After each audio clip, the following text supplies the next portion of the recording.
Hello everyone, and welcome to Victoria's Cantina, where today we're having a look at the Bandai Tamashii Nations S.H. Figuarts Star Wars Qui-Gon Jinn 6-inch scale web exclusive action figure. So when you first receive the figure, you are going to get a cardboard box. All of the web exclusives for the S.H. Figuarts Star Wars line come in these boxes. They say Bandai Collector's Shop, and it's going to come in this little cardboard sort of insert thing, and you just open it up like this and you pull out your figure. And again, all of the web exclusives for the Star Wars Figuarts figures come in this sort of windowless box. It's pretty simple. There's not a whole lot to it. You just can't see the actual figure. You basically just get a box like that. It has a few images of the figure. It says Star Wars, Qui-Gon Jinn, S.H. Figuarts, Tamashii Nations Bandai. That's about it. On the opposite side, it looks very much like your typical S.H. Figuarts box, and it has more images of the figure. You can see him dueling there with the Darth Maul figure. A lot of information down here that I couldn't tell you what it says. All in all, pretty simplistic, but it gets the job done. And once you open that up, you have a further tray on the inside, and that has the usual sort of tray that we get for the S.H. Figuarts figures. So you can see the figure in there, and as well as all the accessories and stuff that he comes with.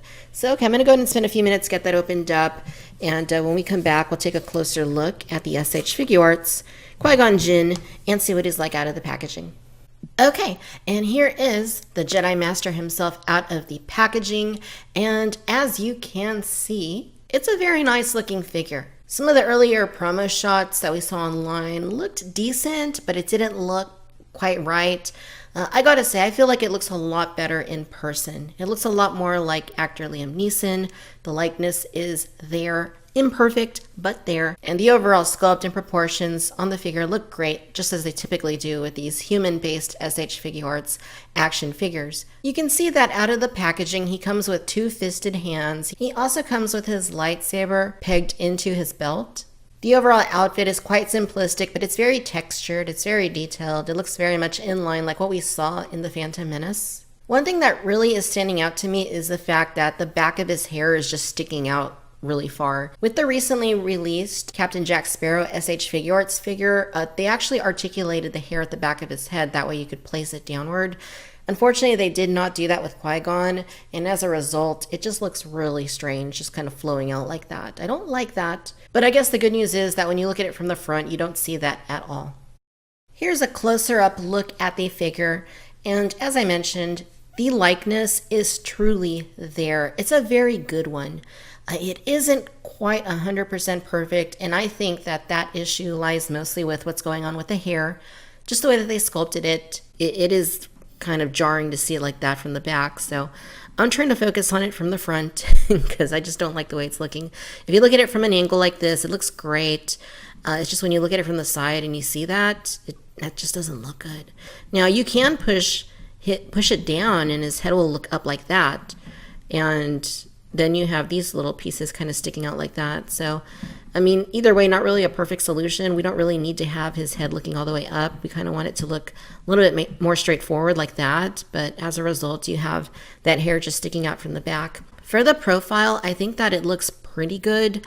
I feel like something is a little bit off. I don't know if it's the slope of the forehead not being quite as steep as maybe it should be, or if it's the nose, maybe looking a little bit too curved. But something just feels a little bit off when I look at it from the side. Also, the beard looks a little bit strange. Like you can see some of the skin right there. I'm not quite sure if that's how he had it in the film. I don't really remember, but it just looks a little bit off. Not even counting the hair. I mean, you take that out, it still looks a little bit off for some reason. And we'll compare it to the Black Series in just a little bit and see how that looks. But the likeness itself, when you look at it head on or from an angle, I think is quite phenomenal. Imperfect, but it is totally there. The paint looks clean for the most part. There's a slight dark spot right there. Also right here, there is a little bit, looks like it was painted over almost, like just a little dab of paint that's applied right there. But overall, with the digital printing technique that S.H. Figuarts figures have, I think it looks quite good. Very much in line with like what we saw with Obi-Wan Kenobi from Episode 1 and the Luke Skywalker from A New Hope. and Mace Windu even. Rest of the outfit, like I said, is very nicely sculpted. It is very nicely textured. I love all of this little bits of texture that you see here in his Jedi tunic. The tunic underneath there is a little bit of a darker color, as you can see. But the whole sculpt looks really nice. Really like what they did there. From the back, looks great. The belt looks great. Lots of little nice painted detail on there. You got the silvers, you got the browns for these pouches, and I just think it looks really good overall. Now, when you pull the saber out, the hilt right there, you can see that it's just got a peg. It goes straight into that little hole right there. I'm going to put that aside for now. And the bottom parts of the robes are pretty soft, pretty pliable. There is a little bit of a slit there at the very back. And overall, I feel like, you know, the articulation's going to be pretty fluid as a result of that. The pants, very nice chocolatey brown. Boots look good. Not too shiny. It is a very nice matte coloring for the whole figure, which is very nice. If it was too shiny, it would look cheap, and as we see a lot of the time with Hasbro's Black Series figures or Marvel Legends. So luckily we don't have any of that here. No peg holes on the bottom. Going back to the hair, I do want to mention that it does have a little bit of that gold aesthetic that we saw with the episode Obi-Wan and the two Luke figures. It's not quite as noticeable here, and in fact, I think it works a little bit better here because it kind of just adds a little bit more dimension to his hair. But it still isn't ideal. It's still a little bit too gold. I think it should have been a little bit more subdued and the hair a little bit darker overall. But again, not bad all in all. Now, in terms of articulation, you do have a ball joint here at the very top of the head, and you can see that it does go up quite a bit, as I pointed out earlier. As far as going down, it looks down a lot. I mean, that's probably better than anything you're going to get with Black Series. But that's also a part of the reason for that is that the neck is also on a joint, so you can move the whole neck around like that. You can turn the head side to side. You can cock it like that, do a tilt. It's very fluid movement. Here at both of the shoulders, you do have those sorts of drop-down joints that we usually get with Figuarts figures. You also have the ball hinging, so you can move them out all the way. You have a cut here at both of the biceps, so you can rotate it. Let's see if I can do that independently of that joint right here. There we go, right there. Here at both of the elbows, you have hinges, and you can do more than 90 degrees, which is pretty awesome. Part of the reason for that is the way that it's cut there. Here at both of the wrists, you can bend them, you can swivel them, and again, he does have fisted hands out of the packaging. Here at the torso, very nice ball joint, lots of movement there, and the belt is a separate piece, so it doesn't really get in the way. You can kind of actually spin it a little bit. For both of the hips, you do have those ball socket hinges that Figuarts figures have, so you can kind of pull it down a little bit. And same with the other one, just pull it down. And it doesn't do a full split, but it goes far enough. As far as forward movement goes, you can move it pretty much all the way. You do have those bends here at both of the knees. You can't really spin them all that much, but you can bend them. And then here at the ankles, you do have, whoops, it just came off. You have ball joints, as you can see. And you can make it go up and down. You can swivel it around, and then he has those bends at both of the toes. So overall, it is a very nicely articulated figure, and it is very much in line with the rest of the S.H. Figuarts Star Wars action figures we have reviewed in the past. Here's a comparison of the S.H. Figuarts Qui-Gon Jinn along with the Star Wars The Black Series 6-inch Qui-Gon Jinn from Hasbro. And overall, it is interesting to see the differences between the two. Obviously, the Black Series is a little bit taller, as is usually the case with their figures compared to Figuarts. And you can definitely see that there's more of a realism with the Figuarts version. I actually feel like the sculpt for the Black Series is truly there. The thing is that it's just so pale and so washed out, and the way they incorporated those eyes that are placed into the figure after the head is molded, it's very strange. Kind of works against the figure overall. It just looks like he has like black beady eyes, and you don't get that at all with the Figuarts version. But when you look at the Black Series, the sculpt is definitely there. It's just like, as usual, the paint really harms the figure.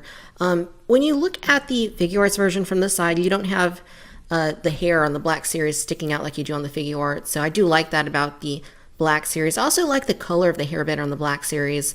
I think that it looks more natural. I think that it looks closer to what we see in the film. And as I mentioned with the Figuarts a little while ago, I feel like there's something off here about the profile I don't know if it's the slope of the forehead or the shape of the nose being a little too curved here, but I feel like Hasbro's looks a little bit closer in terms of sculpt from the side at least.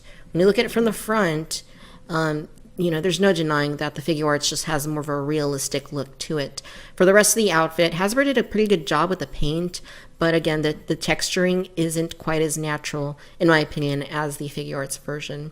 I really do like how Hasbro is kind of dialing back the glossy look, so it doesn't look quite as much as like a toy for the outfit. But, of course, Figuarts did do that better in any case as well. So between the two, if you just want to have a Qui-Gon Jinn in your collection, I would definitely say go with the Black Series. It's nice. It's imperfect. There are a lot of issues with it. But the same can be said for the Figuarts. Even though it's a much better looking figure, it still has those imperfections that really bug me. If you're collecting the Figuarts and you already have the Maul and the Obi-Wan, then you might just want to spring for the Figuarts. But if you're not too concerned about that, the Black Series is a pretty good value at $20 compared to the web exclusive. And of course, since it is a web exclusive, it's much harder to obtain and more expensive. Here's a comparison of the S.H. Figuarts Qui-Gon Jinn along with the S.H. Figuarts Obi-Wan Kenobi. Of course, both figures are based on Star Wars Episode 1, The Phantom Menace, and it is really nice to see them one next to the other. They do look very much like they appeared in the film side by side, so I do think that they are scaled properly one to the other. I also feel like the coloration on both figures looks to be quite accurate to the film. As I recall, Qui-Gon's outfit was slightly darker than Obi-Wan's, and especially with the upper tunic, and that looks like they carried it through on these two figures. And of course you have other differences like the pant colors and the boots being different, but looking at them here together, it is really nice to finally have Qui-Gon in the Figuarts line to go along with Obi-Wan Kenobi. And then we add the S.H. Figuarts Darth Maul to the mix, and finally we have the trio to reenact the Duel of the Fates. So that is really cool. The Darth Maul figure was actually my very first S.H. Figuarts Star Wars figure, and that's kind of what got me hooked onto some of these Figuarts Star Wars figures, because I think they're quite great. So if you already have the Darth Maul, or you have the Obi-Wan, or you got both, I mean, it kind of feels like you need Qui-Gon to finish out the set. And that was the main reason behind my getting Qui-Gon. If I didn't have those other two, I don't think I would have gotten Qui-Gon. But having those two was the primary motivator for me adding Qui-Gon to the collection as well. Okay, now let's talk accessories. In addition to the fisted hands Qui-Gon comes with out of the packaging, you also get 4 more sets of hands. First, you get these opened hands, and they're just basically in a completely wide open position. Then you get these 2 force gesture type hands, and it basically kind of just looks like he's doing a force wave, kind of like the hand that we get with the Hasbro Black Series Qui-Gon Jinn. You also get 2 hands that are kind of made to cup around the lightsaber hilt, and they basically allow him to hold the lightsaber in a more pointy sort of position. And then you get the 2 closed hands that are meant specifically to hold onto the lightsaber hilt. Additionally, we do get an interchangeable head, and you can see it right here compared to the one that he comes with out of the packaging. So the additional head that he has looks kind of like it's meant to represent Qui-Gon's face when he gets stabbed in the abdomen by Darth Maul. It's kind of an interesting choice because it is very moment specific to something we see in the film, but it is cool that at least we do have an interchangeable head, so that keeps the figure in line with previous releases such as the Obi-Wan Kenobi and Darth Maul. So to swap out the head, basically it's just like on those other figures. You're going to pull the head that it comes with forward. It's a little bit soft, it's a little bit rubbery, so you kind of gotta be a little careful when you're doing it, but you just kind of want to get in there and pull it out like that. That's what you'll see on the inside. It's very creepy looking. And then we'll go ahead and get this one in, just fit it in there into all of those spaces that we see, and just kind of push it in. And then you have the alternate head there in place. Now again, it is kind of a weird choice for an interchangeable face because it is very specific to that one moment in the film. But if it came to either not offering an interchangeable face or offering this one, I guess this is better than nothing, but there are other faces that I think would have been better. Maybe a smiling Qui-Gon Jinn, because he did smile a few times in the film. He wasn't completely a downer like Mace Windu. So if they would have done that, maybe that would have been a better option, but this is a very interesting face. Probably not the one I would be displaying him with, but you do have that option. So as I mentioned before, we do get the lightsaber hilt. This is the unignited hilt, and this is the one that plugs into his belt. I think it looks great. The peg isn't movie accurate, but hey, you got to have some way to get it onto the belt, right? The coloring looks great. It's black. You got that metallic silver, red button right there. Overall, it is a very nice lightsaber hilt. You also get the ignited version, and basically the hilt is the exact same thing without the giant peg to go into his belt. If you have one next to the other, you can see that they're pretty much the same size. They look to be pretty much about the exact size. Of course, the Mace Windu, if you recall, one of the hilts was a different size. So they didn't make that mistake here, or that design choice here. But the hilt looks every bit as great as the unignited one does. The blade itself is tapered. You can see it's a lot wider at the base, and it gets thinner as you get closer to the top. And it's a very nice shade of green. It's not like a dark green. It's not like a super light green. It's kind of like a medium green. And depending on how you catch the light, it looks really nice. It seems like it's pretty nicely reflective. Just to give you a quick comparison to the Black Series lightsaber, you can see that Hasbro's actually looks a lot better in the light. It catches the light a lot better. It looks like it's actually glowing. So I kind of would have preferred to see that with the Figuarts. But one to the other, I really like the Black Series lightsaber a lot better. Alright, ladies and gentlemen, so there you have it. This is the Bandai Tamashii Nations S.H Figuarts Star Wars Qui-Gon Jinn 6-inch scale action figure. Overall, you guys, I think it is a pretty nice figure. I think that it is a worthy addition to the S.H Figuarts line of Star Wars action figures. That being said, I don't think that it is quite worth the price that these web exclusives tend to go for. This is the only Tamashii Nations web exclusive I have picked up thus far. And compared to what the other S.H Figuarts figures retail at when they're brand new and released to the market, this one's a little bit steep. So like I said, if you already have the Obi-Wan and the Darth Maul, you might consider getting Qui-Gon to go along with them. It's the main reason I got him. If you don't have any of those figures, I really am happy with the Obi-Wan and the Darth Maul. I think they have better likenesses than Qui-Gon does, and Darth Maul is getting a re-release pretty soon. If you wanted to pick that up, that might be a reason to also get the Qui-Gon figure. If not, the Black Series is an entirely good option to go with as well.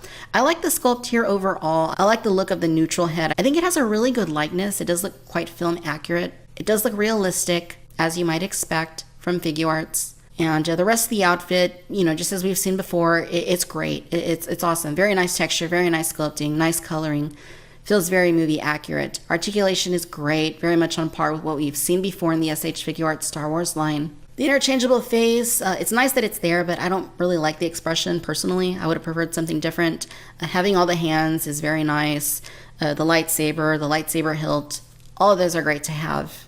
But if you're collecting the S.H Figuarts line of Star Wars figures, this is definitely one to consider. It's a really nice figure. It's imperfect. I don't like how the hair sticks out at the back.